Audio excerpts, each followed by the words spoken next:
എനിക്ക് പുഷ്പ 2 സിനിമ ഇഷ്ടപ്പെട്ടില്ല. അല്ലു അർജുൻ്റെ അഭിനയം ഇഷ്ടപ്പെട്ടില്ല.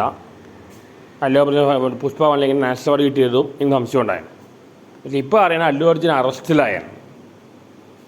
അല്ലു അർജുൻ്റെ സിനിമ കാണാമെന്ന ആൾ മരിച്ചതിൻ്റെ പേരിൽ അല്ലു അർജുനെ അറസ്റ്റ് ചെയ്യേണ്ട ആവശ്യം എന്താണ്? എന്ത് ലോജിക്കാണ് ഉള്ളത്? അല്ലു അർജുൻ 25 ലക്ഷം രൂപ കൊടുക്കുകയും ചെയ്തു.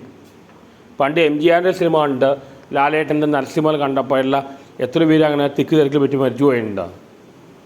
അതിൽ അഭിനയിച്ച നായകനെ അറസ്റ്റ് ചെയ്യേണ്ട ആവശ്യം എന്താണ്? എനിക്കതിൻ്റെ ലോജിക്ക് മനസ്സിലാവുന്നില്ല. ഇപ്പോൾ നരസിംഹ സിനിമ പണ്ട് ഇറങ്ങിയപ്പോൾ തിരക്കിൽ ആരും മരിച്ചുപോയി, എന്നൊരു മോഡലിനെ അറസ്റ്റ് ചെയ്തോ? എനിക്കെന്ത് ലോജിക്ക് മനസ്സിലാവണില്ല. അല്ലു അർജുൻ ഒരു സിനിമയിൽ അഭിനയിച്ചെന്ന് പറഞ്ഞാൽ ആ സിനിമയെ ഇടയ്ക്ക് എന്നെ അയാൾ 25 ലക്ഷം രൂപ കൊടുക്കുകയും ചെയ്തു. എന്നിട്ട് അയാൾ അറസ്റ്റ് ചെയ്യേണ്ട ആവശ്യം എന്താണ്? പുഷ്പ 2 നന്നായിട്ട് ഓടുന്നുണ്ട്. പക്ഷേ പുഷ്പ 2 എനിക്ക് വലിയ ഇഷ്ടപ്പെട്ടൊന്നുമില്ല, മോശം പടം തന്നെയാണ്. സെക്കൻഡ് ഹാഫും ശരിയായില്ല. പുഷ്പ 1 അല്ലു അർജുൻ നാഷണൽ അവാർഡ് കിട്ടിയത് എനിക്ക് മനസ്സിലാവുന്നില്ല.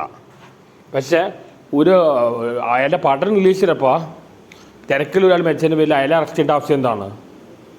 അതിൽ 25 ലക്ഷം രൂപ കൊടുക്കുകയും ചെയ്തു. എന്നിട്ടും അറസ്റ്റ് ചെയ്യേണ്ട ആവശ്യം എന്താണ്? എനിക്കറിയില്ല. ഇതിന് പിന്നിൽ വേറെ എന്തെങ്കിലും കാരണമുണ്ടോ?